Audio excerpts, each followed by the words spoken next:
बिस्मिल्लाहिर्रहमानिर्रहीम। अस्सलाम वालेकुम। मैं नुसरत खान, आप लोग देख रहे हैं महफिल ख़ास प्रोग्राम J91 न्यूज़ में। आज हम बात कर रहे हैं मदीना मुनव्वरा में वाक़ई मसाजिद और सियाहती मकामात के हवाले से। हर साल लाखों की तादाद में मुसलमान हज और उम्रे के सिलसिले में मदीना मुनव्वरा जाते हैं, जिसे इस्लाम का पहला दारुल खलीफा भी समझा जाता है। मक्के के बाद इस शहर को इस्लाम का दूसरा सबसे बड़ा मुक़द्दस शहर माना जाता है।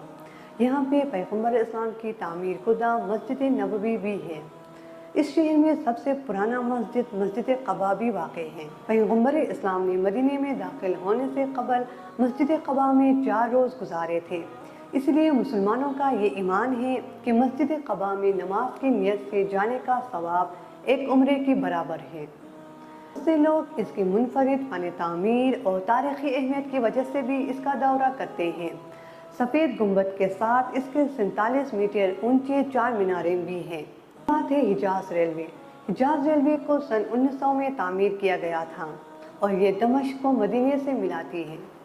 इसके बाद है मस्जिद क़बलतैन। मदीना मुनव्वरा के इलाके बनु सलमा में वाक़ई इस मस्जिद के बारे में कहा जाता है कि 2 हिजरी में इस मस्जिद में नमाज के दौरान तहवील क़िबला का हुक्म मिला था। इसके बाद है अलबनत डैम और खैबर में आसार क़दीमा की मुतअद्दिद बाक़ियात हैं। यहाँ पे ज़ाहिरीन रुक कर एक बार गौर ज़रूर करते हैं। अगरचे तारीख़ी कहानियाँ इसके बारे में मुख्तलिफ है कि इसको कैसे बनाया गया था, लेकिन इससे इस डैम की शान पर कोई असर नहीं आता। इसके बाद है मस्जिद अली। मस्जिद फतह के इलाके में वाक़ई मस्जिद इब्न अबी तालिब मस्जिद मदीना मुनव्वरा के ज़ाहिरीन के लिए एक ऐसी जगह है जो इस्लामी तारीख़ और वर्से को ज़ाहिर करता है। इसके बाद है जन्नतुल बक़ा। जन्नतुल बक़ा मदीना मुनव्वरा के सबसे पुराने और इस्लामी कब्रिस्तान है। यहाँ अस्हाबुल अहलिल बैत और कई शख्सियात मदफून हैं।